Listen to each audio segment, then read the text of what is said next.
Eric Toth is serving a 25-year sentence at this federal prison. We spoke with him about his web of deception and how he stayed one step ahead of law enforcement for so long.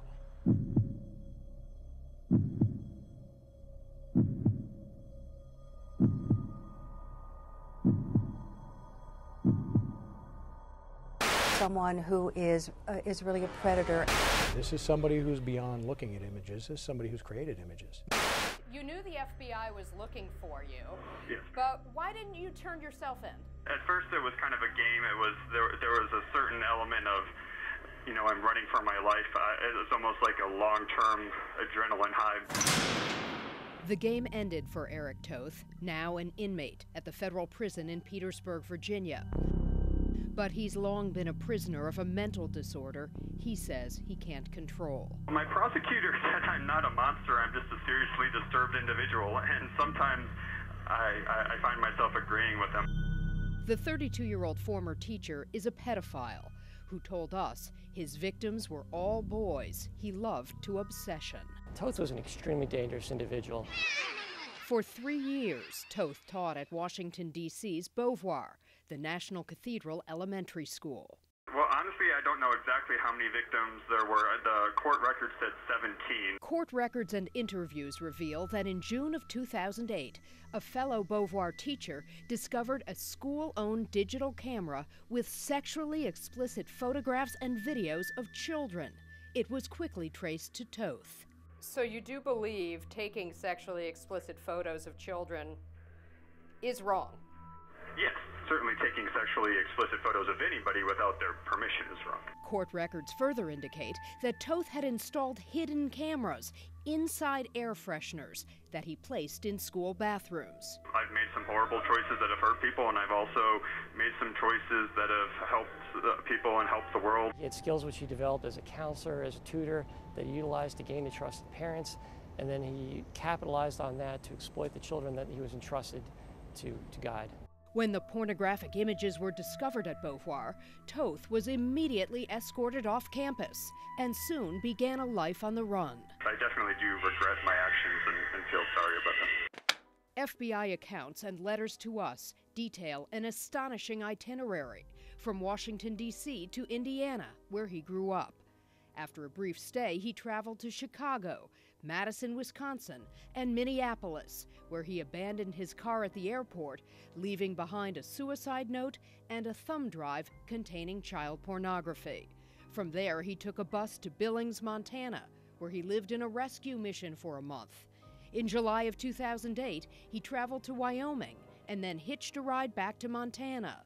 Soon, he was on the road again to Coeur d'Alene, Idaho, O'Brien, Oregon, and on to Phoenix, where he became a full-time live-in volunteer at a homeless shelter.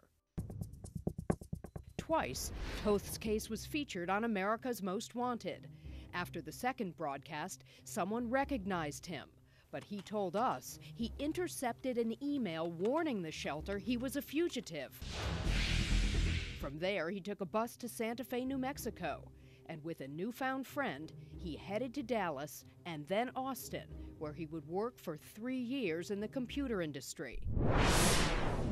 An alleged child pornographer is... In April of 2012, Eric Toth became the first pedophile on the FBI's top 10 most wanted list, taking the spot that had been occupied by Osama bin Laden. That, he told us, prompted him to make plans to leave the country. I felt horrible. Actually, I felt as if I'd been kicked in the gut and that all the breath had left me. I actually curled up in bed and essentially didn't do anything for several days. But for Toth, escaping arrest quickly became an adrenaline-filled cat and mouse game. And the law came incredibly close. In April of 2012, Toth says he was on a bus from Arkansas to Texas that was pulled over by Texas state troopers, who asked all the passengers for their identification. Toth thought the game was over. They looked at his fake ID and moved on. And in August of 2013, Toth obtained a fraudulent passport in Houston, photoshopping his own picture and even removing his distinctive facial mole. He says to defy facial recognition software. He had his visa and passport expedited, claiming he was visiting Nicaragua to tend to an ill relative. He would later return briefly to the United States, ironically, to get documents for Nicaraguan citizenship validated at the consulate in South Florida. He then returned to Central America. No hablo español bien. Months later, Toth was captured in Nicaragua, where he told us he'd married a hotel maid to gain citizenship. He'd been turned in by an American who recognized him. The police have been very professional. Thank you. To what extent do you believe doing what you were convicted of is harmful to children? Harm is an interesting word. Toth grew up in a middle-class Midwestern family. At the age of 10 or 11, he realized he was attracted to young boys and could never tell anyone.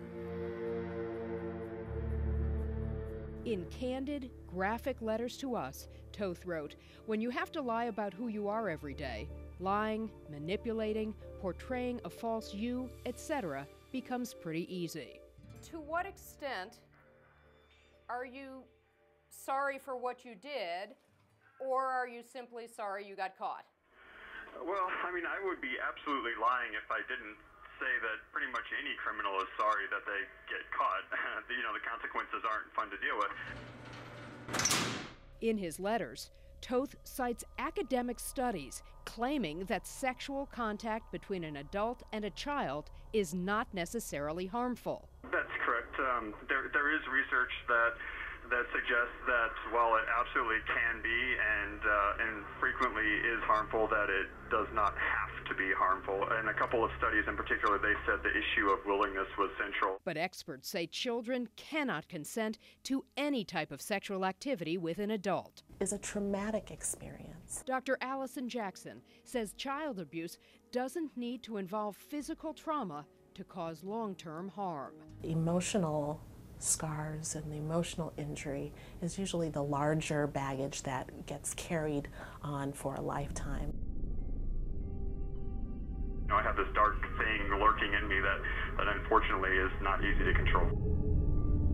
Pedophilia is classified as a mental disorder, one for which experts say there is no cure and little to no effective treatment. As a pedophile, I have kind of a dark inner secret that I have to deal with, and that unfortunately my efforts in dealing with it haven't always been effective.